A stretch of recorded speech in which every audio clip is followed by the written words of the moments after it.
Olá, tudo bem? No próximo Univerciência vamos entender por que o oxigênio analisado em árvores da Caatinga é indicador de secas.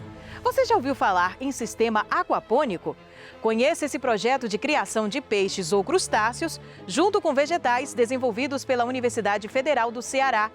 Estas e outras pesquisas você confere no nosso próximo Univerciência. Até lá!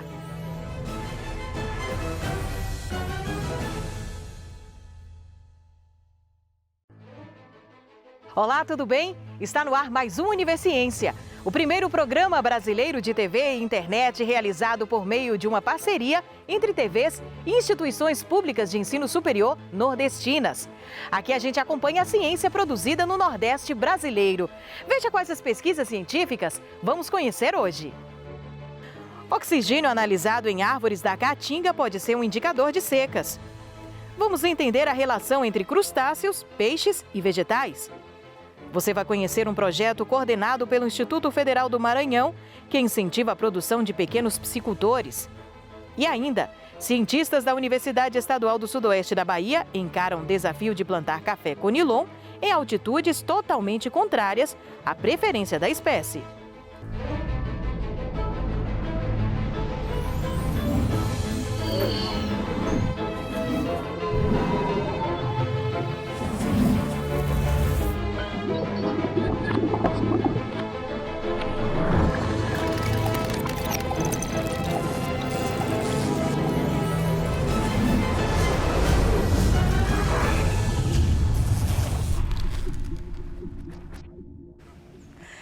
Mais do que sombra, beleza, renovação do ar, as árvores podem fornecer informações importantes sobre ocorrências ambientais.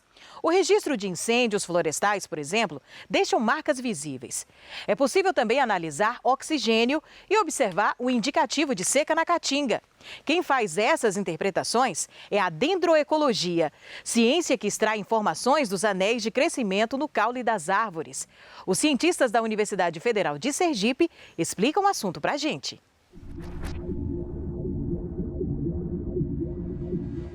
O Laboratório de Botânica, Anatomia Vegetal e Dendroecologia é um laboratório que está na Universidade Federal de Sergipe desde 2009. Trabalhamos com anéis de crescimento para estudos do meio ambiente e com anatomia vegetal, que é a base para o entendimento dos anéis de crescimento.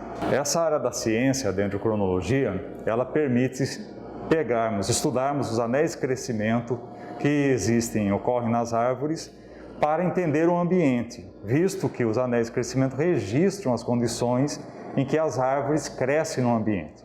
Com isso, informações a respeito da precipitação, da luminosidade, das condições ambientais, os efeitos que o ser humano tem causado no ambiente, ficam registrados nessas estruturas anatômicas que são os anéis de crescimento. Nós vamos ao campo, coletamos um material.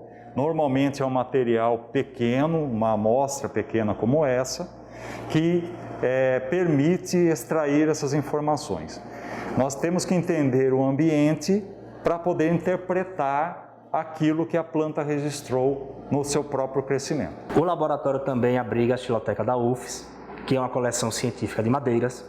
Todo o material que é coletado durante as pesquisas no campo, nas florestas, seja da Caatinga ou da Mata Atlântica do Nordeste, vem para o laboratório, passa por um processo de polimento e demais etapas, e após as análises, essas amostras vão para o acervo da Xiloteca da UFES. Esse material serve tanto para publicações científicas, assim como estudo e formação profissional dos alunos de biologia, engenharia florestal, ou visita de demais pesquisadores que queiram entender um pouco sobre a biodiversidade e identificação da madeira das espécies que ocorre aqui no Nordeste do Brasil. Principalmente em áreas do semiárido de Sergipe, temos estudado muitas populações de árvores que nos mostram as condições que a aridez proporciona para o crescimento dessas plantas.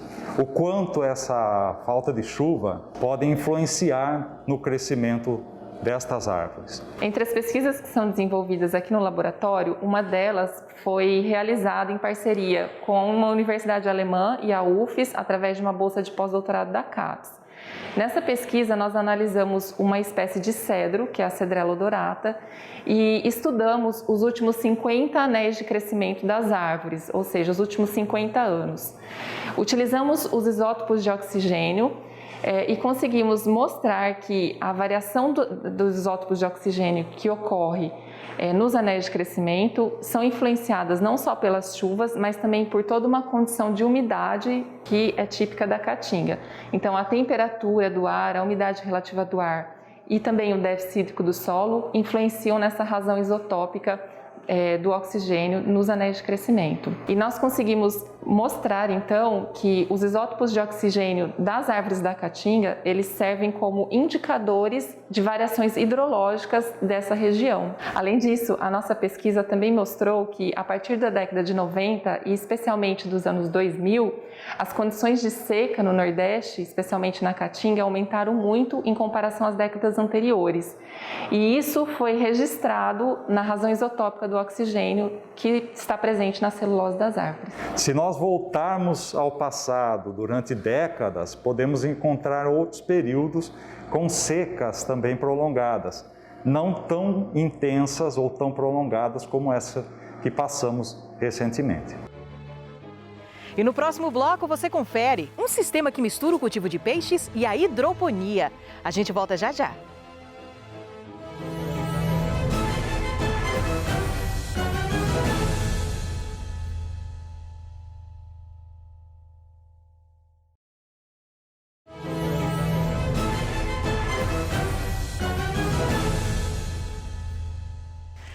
Criar peixes ou crustáceos associados à plantação de vegetais em sistema de hidroponia, ou seja, em água. Esse é o princípio da aquaponia. Na Universidade Federal do Ceará, professores utilizam a técnica sustentável para criar tilápia, plantar alface e gerar renda extra para o pequeno produtor.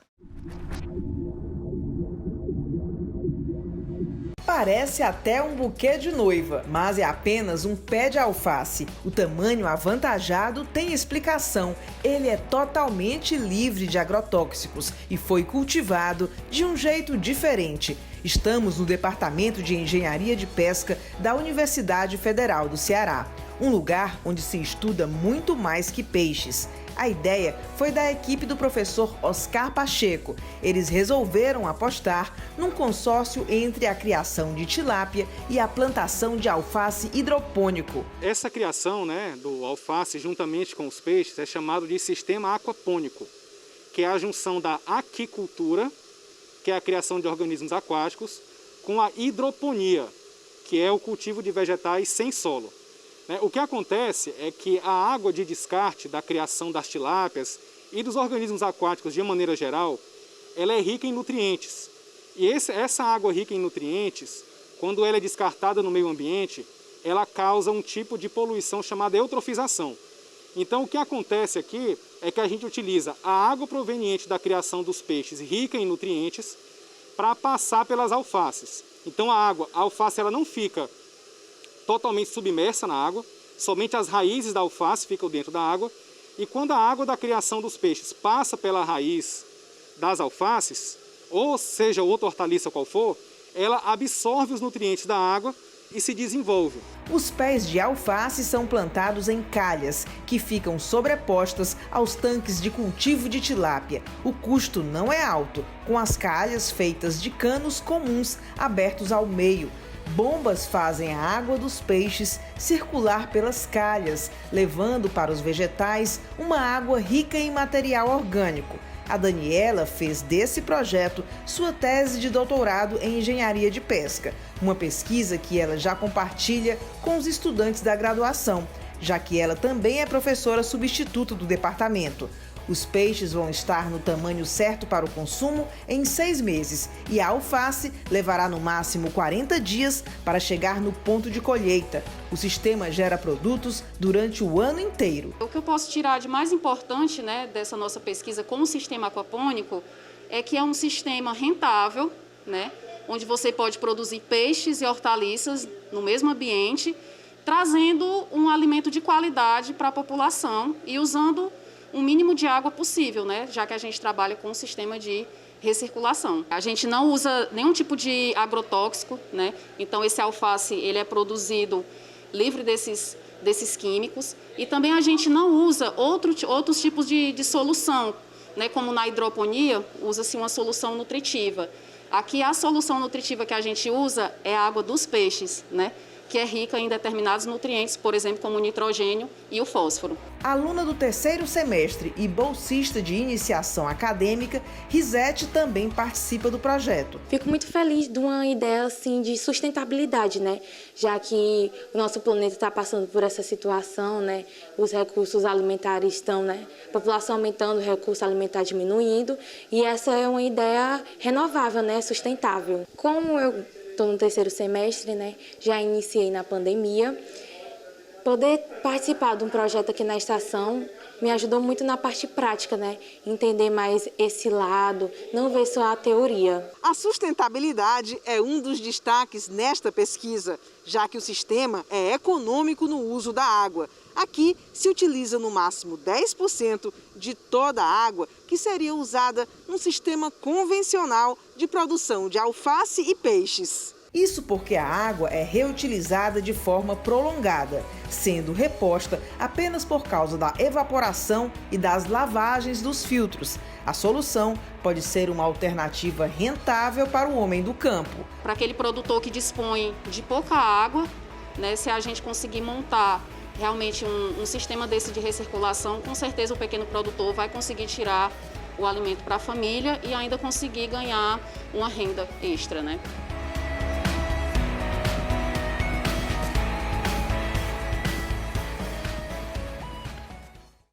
O Maranhão possui o 2º maior litoral do Brasil e uma intensa atividade pesqueira.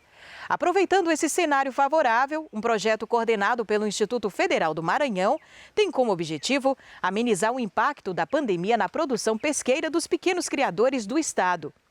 O IFE Mais Empreendedor, desenvolvido pelo Núcleo de Maricultura Campus Maracanã, em São Luís, incentiva e auxilia a produção, servindo como campo de aprendizado para os alunos do Instituto Federal do Maranhão.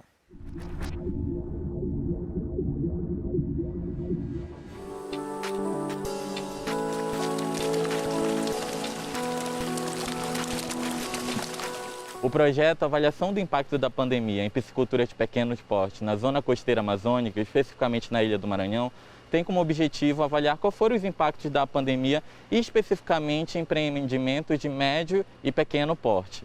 É importante ressaltar que esse projeto ele é coordenado por mim, que sou do IFMA Campus Maracanã, mas também envolve uma ação multicamp com o IFMA Monte Castelo e o IFMA São José de Ribamar.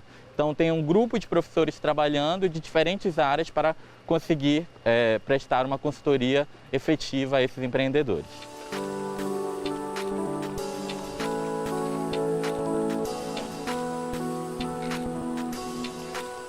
Os principais impactos, né, da pandemia foram, primeiro, desde a aquisição dos alevinos, né, a ração e principalmente o suporte técnico, né? Por quê? Porque durante esse período da pandemia, poucas pessoas, poucos técnicos podiam vir aqui, poucos engenheiros podiam vir dar aqui assistência para a gente.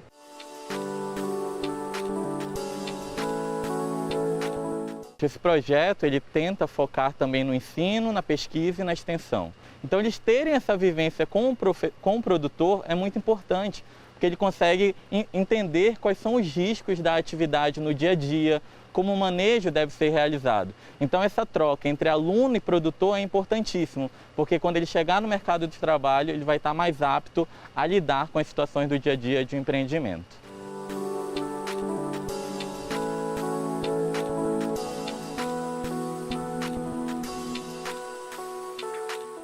É muito importante, né? A gente na faculdade, tendo a oportunidade de estar participando de um projeto, né? Faz com que a gente cresça num período de estudo, né? A gente já começa com uma prática bem grande, né? Acompanhando os pequenos produtores. E isso faz uma diferença absurda durante todo o período da nossa vida acadêmica, né?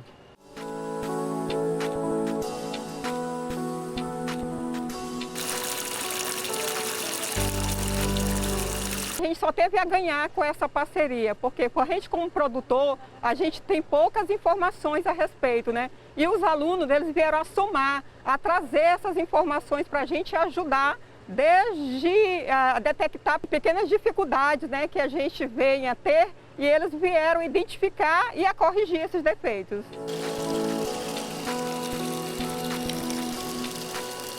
O contato com o produtor é interessante porque quando nós dialogamos sobre a atividade, nós podemos identificar pontos no empreendimento onde podem ser tecnicamente ajustados, né? Então isso pode otimizar a produção e aumentar a produtividade do empreendimento. Nesse tanque aqui a gente cultiva tilápias, elas chegam na faixa de 0,2 gramas até, se a gente cultivar elas até elas chegarem a 800 gramas, que é o peso que chega no nosso mercado. O tanque tem um tamanho de 5 metros de diâmetro, né? Então a gente trabalha com uma densidade de 50 peixes por metro cúbico, né? Que dá um total de 1000 tilápias, né?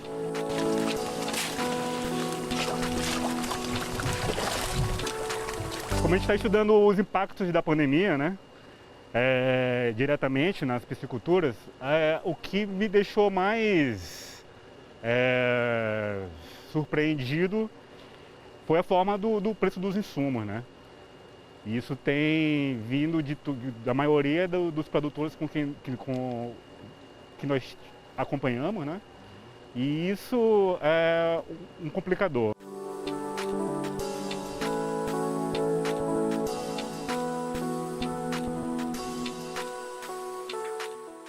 É desafiador porque assim, é um meio, né, masculino, né? Então a gente tem essas dificuldades, né, de conseguir que as pessoas venham, que orientem a gente justamente por isso, né? Por ser o sexo frágil, né? Já veio mulheres aqui mesmo dizer, mas isso aqui é coisa para homem, né? Isso aqui é coisa para homem. Quando na verdade não é, e o projeto por si prova, né?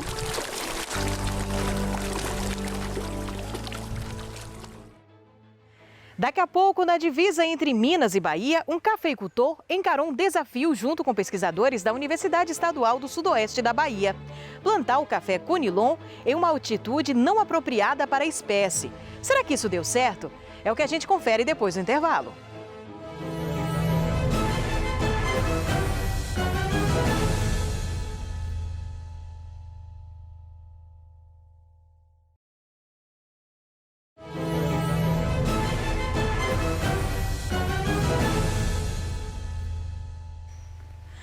Quem produz café sabe que o tipo arábica é plantado em altitudes mais elevadas. A bebida feita a partir dele é considerada nobre por sua complexidade de aroma e sabor. Já o tipo Conilon, muito utilizado no café solúvel, é produzido em regiões litorâneas. Na divisa entre Minas e Bahia, um produtor rural aceitou o desafio da Universidade Estadual do Sudoeste da Bahia para plantar o café Conilon em uma altitude não apropriada para a espécie. E a gente confere o resultado agora.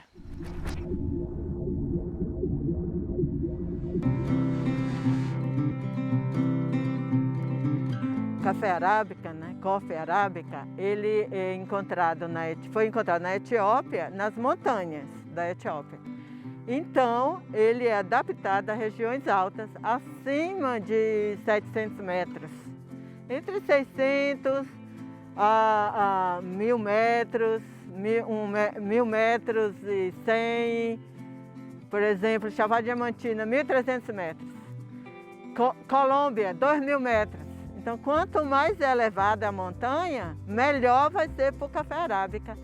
Na montanha, a gente tem que clima? Temperaturas baixas, baixa luminosidade, né? Então, favorece o aroma do café, né? E o desenvolvimento da planta. A origem do Conilon já é a bacia do Congo, né? Do rio Congo, ali naquela floresta quente, com muita água, muita chuva. Então, onde é que nós vamos plantar o Conilon, baseado em sua origem? Próximo ao mar, próximo aos rios, né? Com muito sol, temperatura mais elevadas, né? E muita chuva, porque a origem dele é isso. Só que o melhoramento genético faz com que, né, graças a Deus deu inteligência ao homem para pesquisar e melhorar a planta e elevar esse Conilon para áreas um pouco mais altas. Em 2018, né, surgiu a oportunidade, eu disponibilizei essa área aqui, foi plantado em novembro, dezembro de 2018 esse café. Já fizemos a primeira colheita nele e um desenvolvimento muito bom, ele está com vigor. Por coincidência, eu tenho arábica dessa mesma idade em outra propriedade minha ali e que esse conilon está superando o arábica em vigor, em tamanho, em produtividade. Entendeu? É uma opção a mais para o produtor baiano aqui do Planalto da Conquista, que tem como implantar esse café também, é uma opção a mais para o produtor, né? E ainda mais que nós estamos passando por essas mudanças climáticas, né, a nível de Brasil, de mundo. As temperaturas vêm aumentando muito ano a ano. A gente sabe que o café, o arábica, ele não suporta temperaturas muito altas por um período longo. Já o conilon é o contrário, ele suporta bem.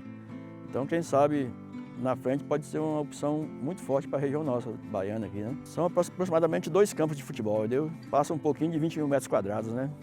São 2 hectares, entendeu? Os desafios foram muitos, né? Primeiro, plantar conilon numa área onde planta arábica, 800 metros. Nós estamos aqui na divisa de Minas com Bahia, né? A 800 metros. Então, aqui é uma região tradicional, produtora de café arábica. Para que plantar o conilon aqui? Porque pelas pesquisas, as revisões que nós fazemos de literatura, nós vimos que o próprio estado do Espírito Santo, que é o produtor de conilon, já estava levando a cultura do conilon para 600 metros, né? Brasília também, que não é uma região produtora de café, mas tem lá fazendas plantando conilon a 800 metros. Então, nós fomos desafiadas pela Embrapa Café a elaborar um projeto de pesquisa do café conilon para o estado da Bahia, nessas áreas onde o conilon ainda não está, né? Então, o primeiro desafio. E o segundo desafio é encontrar uma propriedade que nos acolhesse com a nossa pesquisa, porque a gente não podia levar essa pesquisa lá para o UESB. Lá nós estamos numa altitude quase 900 metros, mas é muito seco, então falta água, né? Então, a Fazenda Sol Nascente, o senhor Gilson Maia, nos acolheu aqui com essa pesquisa. Daí a vantagem da pesquisa. A pesquisa é para isso, para observar quais são os clones que melhor vão se adaptar nessa altitude. Então a gente está tendo esse cuidado, né, aqui mesmo tem vários clones aqui que estão se destacando pelo vigor, pelo tamanho. Tem clones mais precoces, clones medianos e clones tardios, né? Aí isso tudo aqui esse ano já foi mostrado isso aqui, né? Teve café que chegou bem mais cedo, outro está médio, outro ainda verde, né? Aí a pesquisa está indo bem, né? Nesse sentido aí, a gente está sempre observando, está faltando ainda quantificar, né, a colheita. Aí isso aí vai ser um trabalho a cargo da UESB, dos pesquisadores, para a gente fazer fechar esse contato, né, para quantificar isso aí, para ir para o papel, né, para as pesquisas. Claro que vai ter aquelas linhagens que melhor vão se adaptar, né? Então, daí a importância da gente, como produtor, observar, né, os pesquisadores também, a gente tudo um trabalho conjunto aí, né, para a gente definir depois, no futuro, quais vão ser os melhores materiais, né? Aí a partir daí você pode multiplicar esses materiais para você implantar em outras regiões, né, assim, com essa altitude, acima de 800 metros. Bem, e aí, por que o conilon vai entrar? Por quê? O conilon é uma planta rústica, o café conilon é uma planta bem rústica, é uma planta que vai muito produtiva, o custo de produção é menor, então para aquele pequeno produtor que não pode fazer um café despolpado, porque o custo é mais elevado, as adubações e tudo mais, e que vai produzir um café rio, né? Então, se ele tiver uma área mais baixa de sua propriedade, ele pode fazer a opção pelo café conilon, onde com um custo inferior ele vai ter uma alta produtividade, né? Hoje a saca do café conilon está de R$600, R$500, R$600, ali em Eunápolis e Itabela. Então, com menor custo, um pequeno produtor que tem uma área mais baixa de sua propriedade, ele pode ganhar muito mais dinheiro de que ele está plantando o arábica nessa área baixa. Então, ele pega a fazenda, as áreas mais altas, planta o arábica, e as áreas mais baixas, ele pode plantar o café conilon, como você observa aqui, né? Daquele lado lá você tem o arábica, do lado de cá o conilon. Eu estou muito satisfeito e eu acho que, quem sabe, daqui a alguns anos vamos ter um polo até grande do conilon aqui nessas regiões de Chapada, nossa, aqui as Chapadas Altas, chamada, né, que é Planalto da Conquista, né, que é mais alta. Aí a gente também tá aberto aqui a qualquer produtor aí da Bahia, aí, o estado de nós estamos aqui à disposição para mostrar, né? A gente está aí para isso, porque eu acho que ninguém vai guardar resultado de pesquisa para si, né? Eu acho que a gente tem que compartilhar com os demais produtores, né?